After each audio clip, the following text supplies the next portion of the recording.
মেয়ের জামাইকে স্বর্ণের আংটি দেওয়া যাবে কিনা? অ্যাজ এ গিফট দিতে অসুবিধা নেই। স্বর্ণ একটা মূল্যবান সম্পদ, সেজন্য আপনি দিলেন, সেটা তিনি বিক্রি করে দিলেন, অন্য কাউকে দিলেন ব্যবহার করার জন্য। কিন্তু পুরুষদের জন্য স্বর্ণের আংটি হোক, কোনো অলংকার হোক ব্যবহার করা জায়েজ নয়। সেজন্য শাশুড়ি বা শ্বশুরবাড়ির দেওয়া গিফট এটা তার জন্য ব্যবহার করা জায়েজ নাই, বা অন্য কেউ কোনো পুরুষকে স্বর্ণ গিফট করেছে, অ্যাজ এ গিফট তো দিতেই পারেন, কিন্তু সেটা ব্যবহার করতে পারবেন না।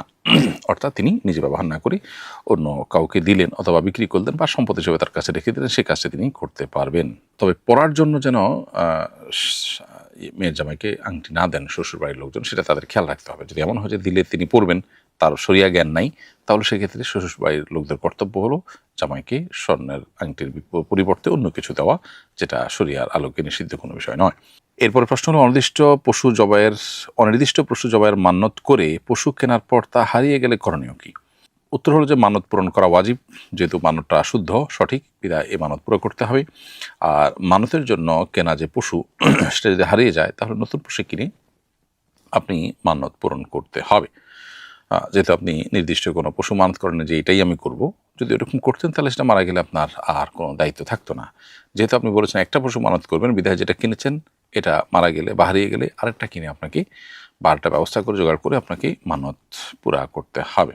এরপর প্রশ্ন হলো, 24 বছর ধরে স্বামী বিদেশে থাকেন, সন্তানদের সাথে যোগাযোগ রাখে কিন্তু স্ত্রীর সাথে কথা বলেন না, এই অবস্থায় বৈবাহিক সম্পর্ক আছে কিনা? কথা না বলার ফলে বৈবাহিক সম্পর্ক নষ্ট হয় না, কিন্তু আপনার দীর্ঘদিন পর্যন্ত স্বামী স্ত্রী পরস্পরের সাথে কথা না বলা এটা অন্যায় কাজ, গুনাহের কাজ।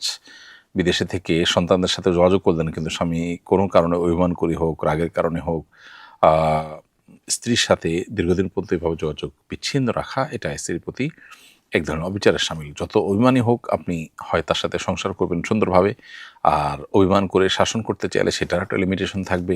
এগুলো সবগুলো ক্রস করে যেতে পারে না।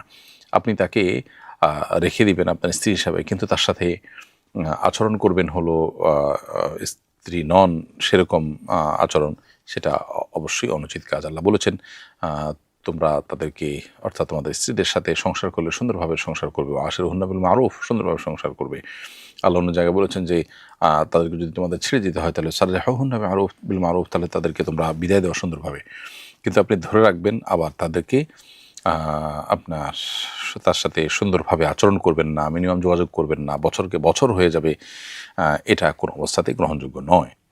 এ সমস্ত জায়গাতে শয়তানকে প্রশ্রয় দেওয়া উচিত না। নিজের অভিমান, নিজের জেদ, এগুলোর ঊর্ধ্বে আল্লাহর বিধানকে আমাদের প্রায়োরিটি দেওয়া উচিত এবং সর্বোচ্চ ছাড় দেওয়ার মানসিকতা থাকা উচিত।